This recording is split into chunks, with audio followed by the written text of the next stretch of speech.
بسم الله الرحمن الرحيم.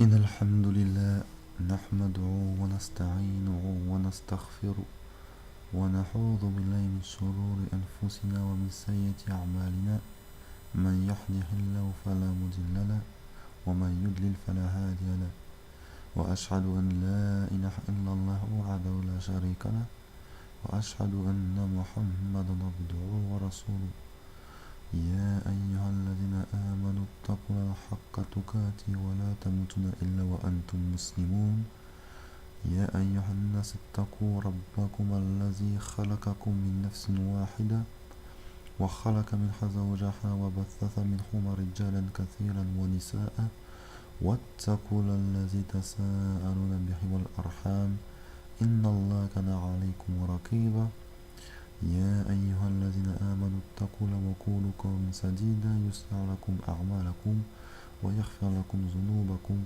ومن يطع الله ورسوله فقد فاز فوزا عظيما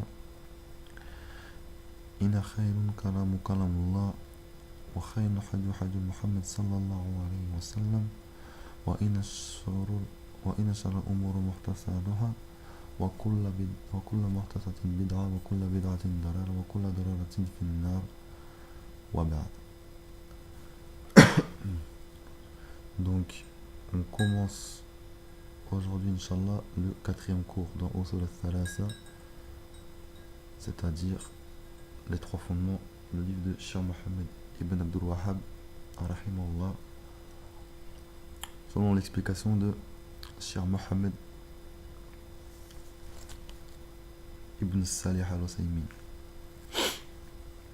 Donc aujourd'hui le cours il va pas durer longtemps, peut-être qu'un quart d'heure, 20 minutes, parce que l'idée c'est juste de terminer l'introduction, de ce livre, et je vais pas commencer la première partie, je commencerai directement la première partie la semaine prochaine. Comme ça on commencera la première partie sur un cours entier, parce que je veux pas faire un bout de cours de 15-20 minutes pour commencer la première partie. Je préfère faire les choses carrées. Donc aujourd'hui ça va durer un peu moins longtemps. Alhamdulillah, peut-être que on compensera une autre fois où on devra finir et où ça durera un peu plus longtemps. Allahu a'lam. Le plus important c'est de faire le livre de façon efficace et que ça puisse être bénéfique, mais c'est pas de terminer le plus vite possible. Donc alors le cheikh Mohammed ibn Abdul Wahhab il dit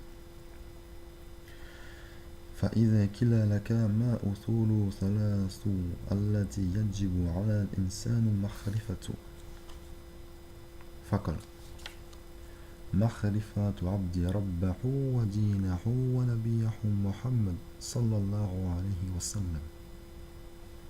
Donc c'est cette partie-là qu'on va traiter ce matin. Le cheikh il dit, donc si on te demande quels sont les trois fondements qu'il est nécessaire pour toute personne de connaître, faqal, donc répond, c'est le fait que le serviteur connaisse son Seigneur, sa religion et son prophète Mohammed sallallahu alayhi wa sallam. Donc cette petite partie en fait qui est un peu une conclusion de l'introduction, Yani vient, comme je disais, conclure justement l'introduction. Donc on va expliquer un petit peu les mots et ce que ça implique. Les usul, les fondements, qui est le pluriel de as. Usul, c'est le pluriel de as. Un as, c'est un fondement, usul, c'est les fondements. Donc le cheikh, il dit, si on te demande quels sont les fondements qu'il est obligatoire de connaître pour l'homme musulman, l'homme au sens général, homme et femme, donc le mot fondement, c'est comme le fondement d'un mur. C'est la fondation. Comme la souche de l'arbre. Et c'est la base. Et par exemple, Allah nous dit dans le Coran, Alam tara kayfa saraballahu mathalan kalimatan ta'ibatan كشجرة تائبة أصلها ثبيت وفرعها fis samai. N'as-tu pas vu comment Allah propose en parabole une bonne parole, pareille à un bel arbre dont la racine est ferme et la ramure s'élance dans le ciel. Donc, le cheikh indique que par ces trois fondements, l'auteur, donc Mohammed ibn Abdul Wahhab, désigne les principes sur lesquels l'homme sera questionné dans sa tombe. Qui est ton Seigneur? Quelle est ta religion? Qui est ton prophète? Ce sont les questions que vont nous poser les anges Munkar et Nakir dans la tombe. Et yani, ça, donc c'est la base de la religion. Comme Allah dit, un bel arbre dont la racine est ferme. Si la racine est bonne, l'arbre va pousser droit. Si la racine n'est pas bonne, soit l'arbre va pousser yani, courbé, soit il ne va pas pousser du tout. Et ce qu'il faut savoir, c'est que il est important de commencer le din tôt, dès le plus jeune âge. Pourquoi? Parce que un arbre, si on regarde l'exemple de l'arbre, s'il ne pousse pas droit, s'il pousse en étant incliné ou courbé, plus on va le laisser pousser comme ça, plus ça va être dur de le redresser. C'est pareil avec la religion. Si dès le départ les fondements de la religion et la pratique n'est pas là, l'homme et la religion de l'homme va entre guillemets pousser de travers et après pour le redresser c'est trop tard. Il y aura trop d'erreurs, il y aura trop de laxisme, etc., etc. Donc c'est important de s'accrocher fermement à la religion, d'apprendre sa religion et de la pratiquer dès le plus jeune âge. Donc l'auteur il a présenté donc la conclusion, c'est sous forme de question. Ça c'est pour comme il nous dit Charles Semin, pour attirer l'attention du lecteur. Parce que quand on te pose une question, ça implique que toi tu vas essayer de répondre. Donc il a décrit ces fondements comme ceux qui sont nécessaires à toute personne de connaître. Il n'a pas dit quels sont les fondements qu'il est nécessaire aux étudiants en sciences de connaître, ou aux hommes de connaître, ou que aux femmes de connaître, ou aux adultes de connaître. Non. Il a dit à tout musulman. Tout musulman doit le connaître. Et aujourd'hui, combien d'entre nous connaissent ces fondements? C'est très peu. Donc c'est une base. C'est une base et c'est les questions qu'on va avoir dans la tombe. Donc deux anges, comme il explique le shir, viendront, te feront asseoir et te questionneront. Qui est ton Seigneur? Quelle est ta religion? Et qui est ton prophète? Et le croyant, il répondra: mon Seigneur est Allah, ma religion est l'islam, et mon prophète est Mohammed, sallallahu alayhi wa sallam. Ça, c'est pour le croyant, celui qui aura pratiqué ses fondements, celui qui aura vécu sur le tawhid, sur le haqq, la vérité. Et celui qui n'aura pas grandi de cette manière, ou l'hypocrite, dira, comme c'est rapporté dans un hadith, il dira à ces questions: ah, je ne sais pas. J'ai entendu les gens dire quelque chose que j'ai répété. Donc ça nous informe de quoi? Ça nous informe que le fait de le savoir, par exemple, on dit les trois fondements, c'est quelle est ta religion, quel est ton prophète, quel est ton Seigneur. Bon, le Seigneur c'est Allah, tac tac tac. Et puis on ne le pratique pas et on ne le comprend pas et on ne le médite pas avec le cœur. Ça sera d'aucune utilité, parce que c'est le cœur ce jour-là qui va parler, c'est les actes, c'est le cœur, mais c'est pas seulement la langue comme ça peut être le cas dans le dunya. Et donc là, ça c'est la première partie de la conclusion sous forme de questions. Et la deuxième partie de la conclusion, on reprend les trois choses. Le cheikh dit Fakal, donc répond, c'est le fait que le serviteur connaît son Seigneur. Et la connaissance d'Allah, elle se fait de différentes façons. On peut le connaître de trois façons. D'abord par réfléchir et méditer sur la création d'Allah. Pour réfléchir et méditer sur la création d'Allah, qu'est-ce qu'il faut? Il faut connaître Allah. Et il faut connaître l'immensité de son pouvoir, et sa perfection, et sa sagesse, et sa clémence. D'accord? Connaître Allah, c'est pas se dire Allah, il est au-dessus des sept cieux, des sept terres, il est sur son trône, et c'est le créateur, et il va nous juger. Ça c'est qu'une partie. Donc il faut connaître les noms et attributs, et il faut étudier où est Allah, qu'est-ce qu'il attend de nous, quel attribut a Allah, donc comment est Allah, enfin quel attribut a Allah, on ne cherche pas comment il est physiquement, mais quand je dis comment, c'est-à-dire qu'est-ce qui nous décrit Allah, comment est-il décrit. Donc oui, qu'est-ce qu'il attend de nous. Il y a beaucoup de choses comme ça. Que contient son livre, c'est-à-dire le Coran, quels sont les prophètes qu'il a envoyés, à qui les a envoyés, pourquoi il les a envoyés. Tout ça, ça va permettre de connaître Allah. Azza wa Jalla. Et quand tu connais quelqu'un, c'est plus facile de t'obéir à cette personne. C'est simple. Si demain, il y a deux personnes qui viennent vers toi, une que tu connais très bien et une que tu connais pas. Et les deux, elles te demandent la même chose. Tu vas plus facilement accepter l'ordre de celui que tu connais très bien. Car tu vas avoir confiance. Ça va pas être l'inconnu. Et Allah il dit dans le Coran أَوَلَمْ يَنْظُرُوا فِي مَلَكَاتِ السَّمَاوَاتِ وَالْأَرْضِ وَمَا خَلَقَ اللَّهُ مِنْ شَيْءٍ. Allah il dit n'ont-ils pas médité sur le royaume des cieux et de la terre et toutes choses qu'Allah a créées. Donc là, Allah nous exhorte à quoi? À méditer. Ensuite, il nous exhorte à une deuxième chose. Donc ça, c'est le verset. Pardon, je n'ai pas cité les versets. Le verset tout à l'heure avec la parabole de l'arbre, c'était le verset de la sourate Ibrahim, verset 24. Le verset qu'on vient de citer, n'ont-ils pas médité sur le royaume des cieux, de la terre et toutes choses qu'Allah a créées, c'est le verset 185 de la sourate Al-Araf. Le verset suivant, verset sourate As-Saba, où Allah nous exhorte à réfléchir, dans le sens de méditer.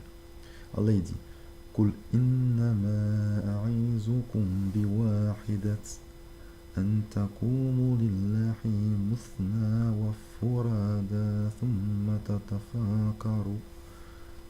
Il dit, je vous exhorte seulement à une chose, que pour Allah vous vous leviez par deux ou seul, et qu'ensuite vous réfléchissiez.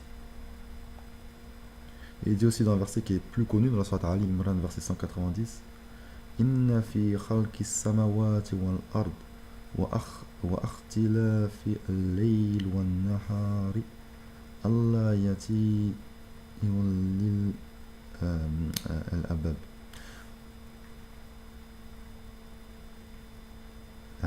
En vérité, dans la création des cieux et de la terre, et dans l'alternance de la nuit et du jour, il y a certes des signes pour les doués d'intelligence. Et on a un autre verset qui ressemble, c'est ce verset de la sourate Yunus, le verset 6. Allah dit dans l'alternance de la nuit et du jour. Et aussi dans tout ce qu'Allah a créé dans les cieux et la terre, il y a des signes certes pour des gens qui craignent Allah. Qui sont les gens d'intelligence? Les doués d'intelligence, les gens qui craignent Allah. Ce sont les gens qui connaissent la religion, qui connaissent Allah, qui pratiquent leur religion, car ils ont compris le but de la vie qui est l'adoration. Tout simplement.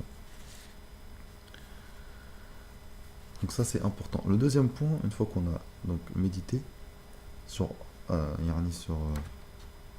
création d'Allah, on médite sur les signes religieux d'Allah, qui sont les révélations avec lesquelles sont venus les prophètes. Donc on regarde ces signes, ce qu'ils contiennent comme intérêt pour ce bas monde et pour l'au-delà. Et sans ces révélations, on ne pourrait pas vivre correctement, car on ne saura pas comment adorer Allah. Et si on ne sait pas comment adorer Allah, on ne sera pas parmi les rapprochés d'Allah. Donc il faut observer ces signes et méditer sur la science et la sagesse de ces signes. D'accord? Et Allah il dit lui-même dans son livre أَفَلَا يَتَبَارُونَ الْقُرْآنَ وَلَوْ كَانَ مِنْ عِنْدِ خَيْرِ اللَّهِ لَوَجَدُّوا فِيهِ اخْتِلَافًا كَثِيرًا. Ne médite-t-il donc pas sur le Coran? Il te pose la question là. Ne médite-t-il donc pas sur le Coran? S'il provenait d'un autre qu'Allah, ils y trouveraient certes maintes contradictions. C'est dans la sourate An-Nisa, le verset 82. Donc quand on dit qu'il faut méditer sur la création d'Allah, c'est en regardant autour de soi et en connaissant Allah. Et quand on dit qu'il faut méditer sur les signes religieux, c'est en s'intéressant aux révélations, et notamment au Coran. Toutes les prophéties annoncées dans le Coran, tout ce qu'on appelle les miracles du Coran, les prophéties du prophète sallallahu alayhi wa sallam dans ses hadiths, etc., etc. le style d'écriture du Coran, la qualité d'écriture du Coran. Il y a beaucoup de choses à méditer. Et le troisième, c'est la connaissance d'Allah qu'il a déposée dans le cœur du croyant. Ça, c'est la troisième chose à méditer. C'est comme dans le hadith de Jibril. Et le shir, il dit, cette connaissance, elle est si profonde qu'elle agit comme si la personne voyait réellement son Seigneur. Comme dans le hadith de Jibril, le prophète sallallahu alayhi wa sallam a dit, c'est que tu adores Allah comme si tu le voyais. Car si tu ne le vois pas, lui te voit. Le fait de connaître Allah, la connaissance d'Allah qu'Allah t'a déposé dans le cœur par nature. Par nature, on sait qu'il y a un créateur. On sait que quand on meurt, on va retourner vers Allah Azza wa Jal. Ça, c'est la nature saine. Bah, ça aussi, ça fait partie de la connaissance qui te permet de connaître ton Seigneur. Donc, si on résume, on a la méditation sur la création, sur les signes religieux et la connaissance d'Allah de nature saine. Et ensuite, l'autre point dans cette conclusion, la connaissance du deuxième fondement, c'est-à-dire Ma'rifatuddin, la connaissance de la religion.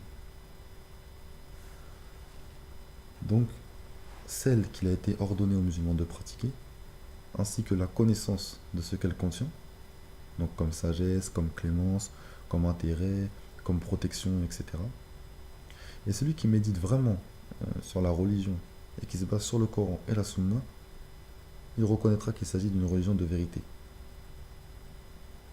Une religion de vérité. Par contre, le cheikh il met en garde, il dit qu'il ne faut pas lier l'islam à l'état actuel des musulmans. Car beaucoup de musulmans ont délaissé les principes et ont transgressé beaucoup d'interdits.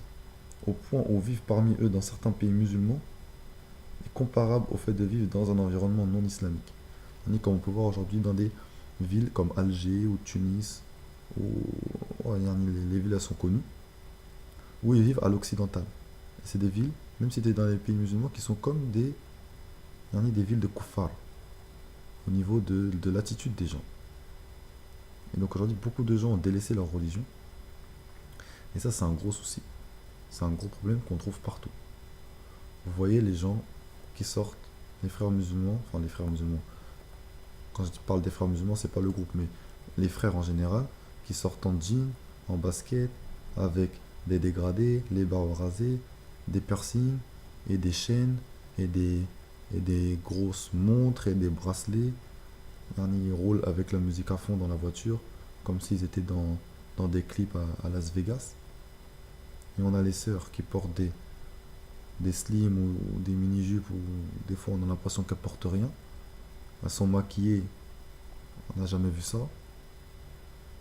Ça devient très très difficile. Beaucoup de musulmans ont lâché leur religion. Et regardez les noms de ces gens-là. Il s'appelle Mohamed, il passe ses nuits en boîte. Elle s'appelle Khadija, elle passe ses nuits en boîte. C'est affligeant. Tout le monde a des faiblesses, tout le monde a des péchés, mais là ça va trop loin. Ça va trop loin. C'est une insouciance totale. Et donc, l'islam il est venu en conformité avec les comment ça s'appelle les communautés. C'est-à-dire que l'islam il est valable tout le temps, dans tous les lieux. Parce qu'il a un système juridique,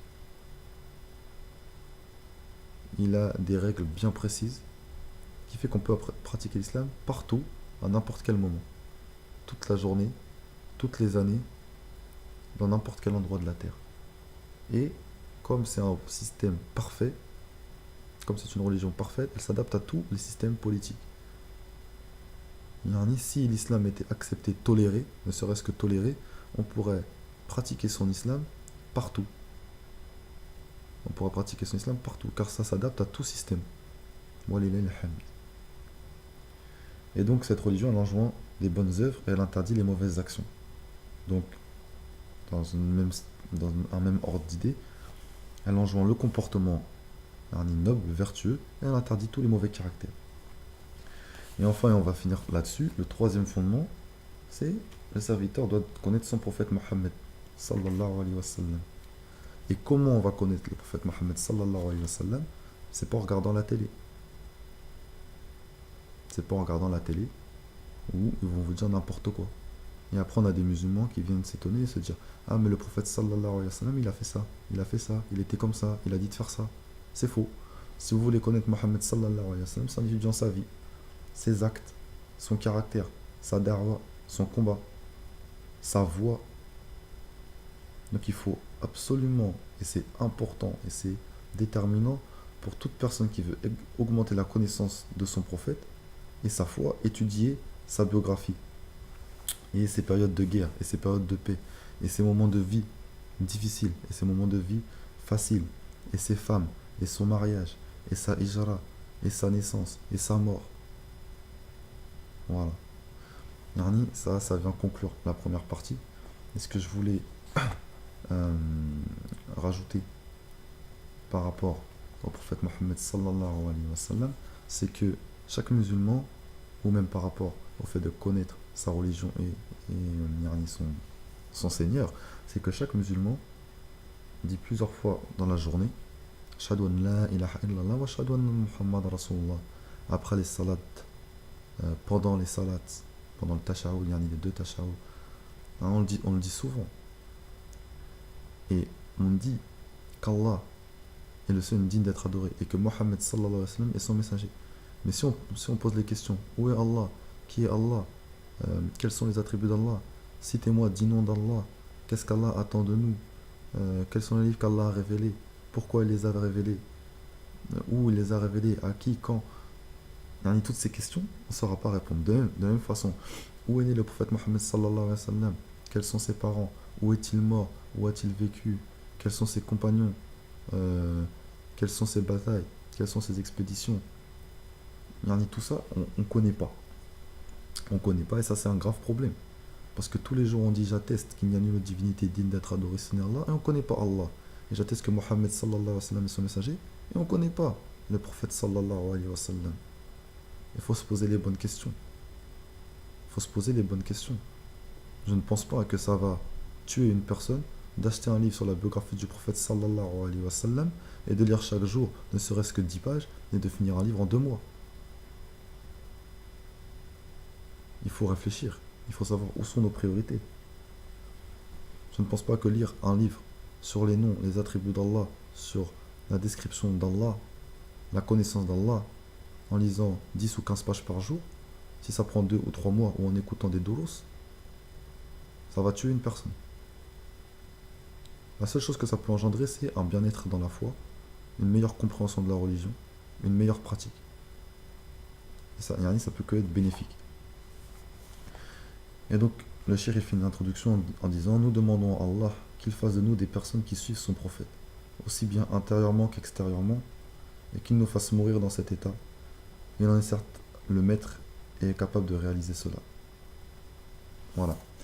Donc ça termine l'introduction de Usul al-Thalatha. J'espère que l'introduction elle a été complète et j'espère que s'il y a des questions, n'hésitez pas à les poser. Donc la prochaine fois, Inch'Allah, la semaine prochaine, on commencera la première partie, à détailler la première partie. Donc, qui est ton Seigneur? C'est-à-dire comment as-tu connu ton Seigneur? Qu'est-ce qu'il veut de toi? Quels sont les actes d'adoration qu'on ne peut faire que pour lui? Etc. etc. Ça, c'est une partie très importante qui va éclaircir beaucoup de choses pour ceux qui ne connaissent pas. Puisque vous allez voir qu'il y a beaucoup d'actes d'adoration qu'on fait à d'autres personnes, sans le savoir. Donc Inch'Allah, on étudiera tout ça la semaine prochaine. Et mercredi, on terminera aussi la série sur la mort avec le pont Sirat et le paradis. Et on aura fini aussi avec cette série, Inch'Allah. Et je vais mettre aussi un cours sur les invocations après la salat, comme on m'a demandé. Je vais faire ça aussi dans la journée. Et je le mettrai en ligne. Subhanaka Allahumma wa bihamdik. Ashhadu an la ilaha illa anta astaghfiruka wa atubu ilayk. Barakallahu fikum wa jazakumullahu khairan. Assalamu alaikum wa rahmatullahi wa barakatuh.